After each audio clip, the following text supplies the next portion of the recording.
오늘은 역사상 가장 참혹했던 비극 중 하나를 좀 다른 렌즈로 들여다보려고 합니다. 바로 시스템이 어떻게 폭력을 만들어내는가 하는 관점인데요. 오늘 우리가 함께 파헤쳐볼 사건은 난징대학살입니다. 자, 이 질문으로 한번 시작해 볼까요? 대체 평범했던 사람들이 어떻게 상상조차 할 수 없는 그런 끔찍한 짓을 저지르는 괴물이 될 수 있을까요? 이 질문에 대한 답을 찾는 건 어쩌면 우리 자신, 그리고 우리 사회를 이해하는 첫걸음일지도 모릅니다. 그리고 그 질문에 대한 가장 비극적이고 끔찍한 대답 중 하나가 바로 1937년 난징에서 일어났습니다. 오늘 우리는 이 사건을 하나의 케이스 스터디처럼 삼아서 그 참혹한 비극 뒤에 어떤 구조적인 메커니즘이 숨어 있었는지 한번 추적해 보려 합니다. 자, 그럼 첫 번째 파트입니다. 이 거대한 비극은 대체 어떻게 설계되었을까요? 이건 절대 그냥 우발적으로 일어난 잔인함의 폭발, 이런 게 아니었습니다. 아주 철저하게 의도되고 설계된 시스템의 결과물이었죠. 모든 것의 첫 단추는 바로 이 타자화라는 개념에서 시작됩니다. 국가가 가진 모든 선전 기구를 총동원해서 적을 인간이 아닌 존재로 만드는 거예요.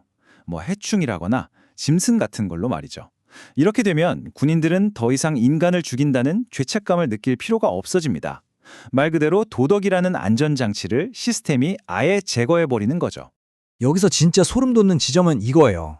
폭력이 그냥 전쟁하다 보니 생긴 결과물이 아니라 그 자체가 하나의 목적이자 효율적인 도구였다는 겁니다. 단순히 적을 죽이는 건 넘어서 공포를 아예 극대화시켜서 저항하려는 의지 자체를 뿌리 뽑아버리려는 거죠. 굉장히 치밀하게 계산된 심리 테러였던 거예요. 혹시 장이모 감독의 영화 질링의 열쇠소녀 보셨나요?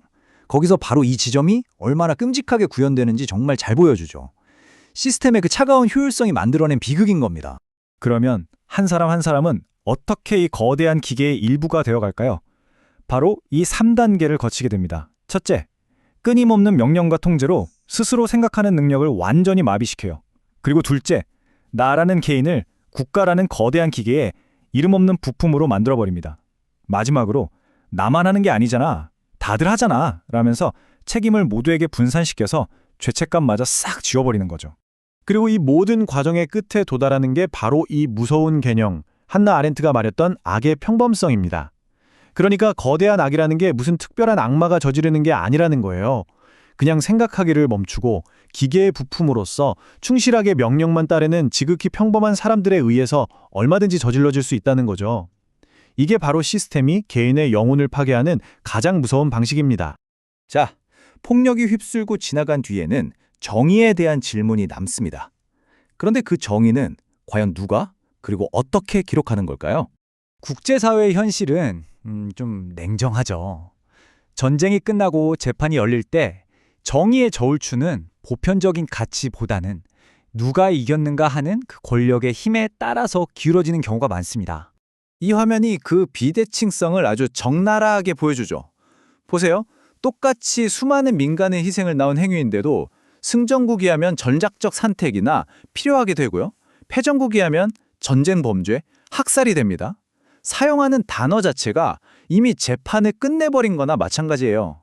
바로 이게 역사가 승자의 손에서 다시 쓰이는 방식입니다. 승자는 기록에 대한 독점권을 이용해서 자기들의 폭력은 역사책에서 지워버리거나 부수적 피해처럼 아무런 감정도 책임감도 느껴지지 않는 그런 말로 포장해버리죠. 그렇다면 이 끔찍한 순환의 고리를 끊어낼 방법은 정말 없는 걸까요? 자, 여기서부터는 문제 분석을 넘어서서 가능한 해법 모델은 무엇일지 한번 살펴보겠습니다. 이 질문, 우리에게 정말 중요한 생각을 하게 만듭니다. 그냥 착하게, 선량하게 사는 것만으로는 시스템이 만들어내는 거대한 악의 파도를 막을 수 없다. 이게 현실이거든요. 그렇다면 우리에겐 대체 무엇이 더 필요한 걸까요? 여기서 제시되는 하나의 대안이 바로 이 양치기 개 모델입니다.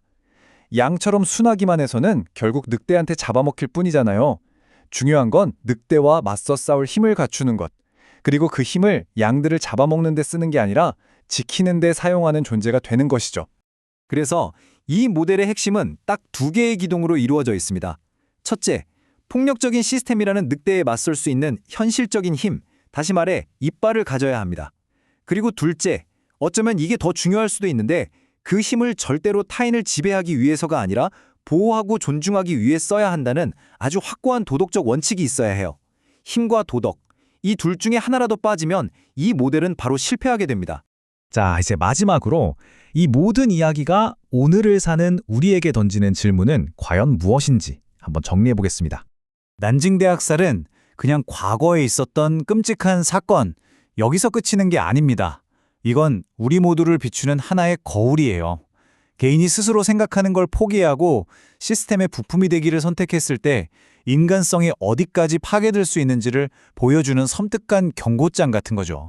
이것이 바로 오늘 우리가 찾아낸 어쩌면 유일한 해답일지도 모르겠습니다.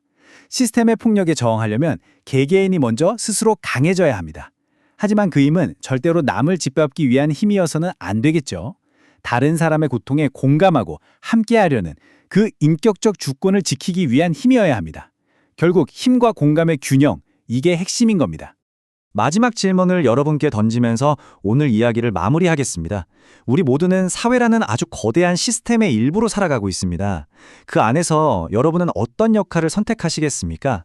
생각 없이 그냥 명령을 따르는 톱니바퀴가 될 것인가? 아니면 고통 속에서도 끝까지 스스로 생각하고 판단하는 주체가 될 것인가?